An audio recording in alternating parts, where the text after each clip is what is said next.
La première étape, c'est je réfléchis à ce que je veux faire dans ma maison. Donc, ou avec un architecte ou un bureau d'études ou un project manager. Comment elle va fonctionner? Comment je vais chauffer ma maison? Comment je vais éclairer ma maison? Qu'est-ce qu'il va y avoir comme électroménager dedans? Qu'est-ce que j'ai une grosse cuisine, une petite cuisine? Voilà. C'est déjà les bonnes questions à se poser avant de chercher à comprendre combien je vais consommer.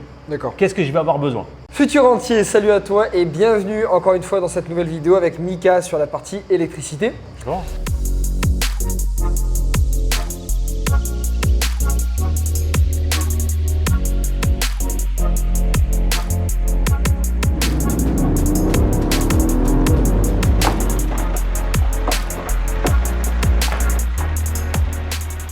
Donc si tu me rejoins dans cette vidéo et que tu ne me connais pas, merci de me rejoindre. Je te rappelle le principe, je fais une construction de 2 maisons et je découpe le chantier de construction de 2 maisons en plusieurs vidéos YouTube. Je te passe chaque étape de la construction. Aujourd'hui, on est sur la partie électricité avec Mika. Donc on va parler aujourd'hui avec Mika de la puissance électrique. Donc la puissance électrique. Sujet important pour savoir exactement où je vais et qu'est-ce que je vais avoir besoin de demander quand je vais construire ma maison auprès de mon fournisseur d'énergie. La première étape, c'est je me pose, je réfléchis à ce que je veux faire dans ma maison. Donc, ou avec un architecte ou un bureau d'études ou un project manager. Qu'est-ce que ça va être ma maison? Comment elle va fonctionner? Comment je vais chauffer ma maison? Comment je vais éclairer ma maison? Qu'est-ce qu'il va y avoir comme électroménager dedans? Qu'est-ce que j'ai une grosse cuisine, une petite cuisine? Voilà.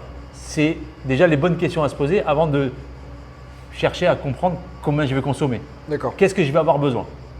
Une fois que j'ai choisi comment j'allais chauffer, je peux chauffer avec une pompe à chaleur, avec du gaz, avec plus du fioul parce que c'est interdit maintenant, mais avec du chauffage électrique, un plancher chauffant.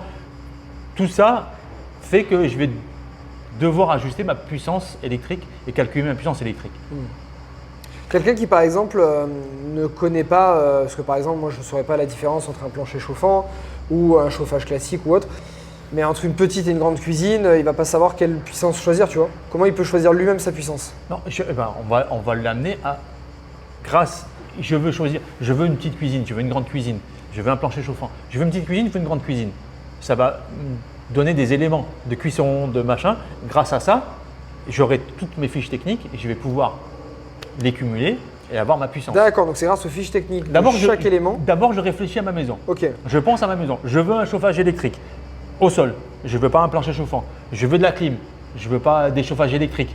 Je veux de la lumière dans le jardin. Je veux 50 millions de spots. Là, je sais ce que je veux. Après, je fais une étude par les personnes intéressées, par le monsieur de la clim, par le monsieur de la lumière, par le monsieur de la cuisine. Si j'ai décidé d'avoir 15 éléments de cuisine, je vais avoir 15 fiches techniques. Je les prends, je les mets dans un panier, j'additionne, je fais mon foisonnage. C'est-à-dire que si j'ai besoin de 10 kg, 10 000 watts, j'enlève 30%, j'ai plus besoin de 7000 watts, c'est une loi qu'on fait dans les électriciens, et je vais demander 7000 watts. D'accord. Mais d'abord, je réfléchis à ma maison, ce que je veux faire dans ma maison. Ok. Je ne demande pas ma puissance en disant, voilà, je veux 10 kg, ah ouais, mais Ouais, bien sûr. pourquoi tu veux 10 kg? En fait, tu ajoutes les kilowatts de toutes les fiches techniques et tu enlèves 30%. C'est le foisonnage. En fait, le foisonnage, Qu'est-ce que c'est exactement ce foisonnage? si je fais l'addition de toutes mes puissances, je vais arriver avec une puissance, mais un truc de fou. Ouais, bien sûr. Le foisonnage, il y a tout qui ne marchera jamais en même temps. Ouais. D'accord? Même si tu fais de la fête dans ta maison, le frigidaire, une fois qu'il a la température, il s'arrêtera. La machine à laver, le cycle d'eau chaude, il sera à l'eau froide. Tu vois, c'est plus comme ça. C'est pour ça qu'on arrive sur un foisonnage. D'accord. Très bien. Donc tu enlèves 30% et donc après ça te donne la puissance à demander. La puissance à demander. Voilà. D'accord. Donc faire attention qu'il y a des fois il y a des puissances. En mono, tu peux monter jusqu'à 45 ampères, 9 kW, 9000 watts. D'accord? Donc si dans une maison, comme tu es en train de rénover, de construire, 9 kW, 45 ampères, tu les dépasses. Bien sûr. On est obligé de demander une puissance supplémentaire. On passe là sur du triphasé. D'accord. Mika, je te remercie encore pour ces explications. Futur entier, merci d'avoir suivi cette vidéo. Je te rappelle que dans la description, tu retrouveras des heures gratuites de ma part sur l'investissement immobilier, donc des conseils, des heures de séminaire, et sur la construction et la rénovation. Donc je t'invite à aller cliquer dessus, tu reçois ça par mail et c'est gratuit, donc profites-en.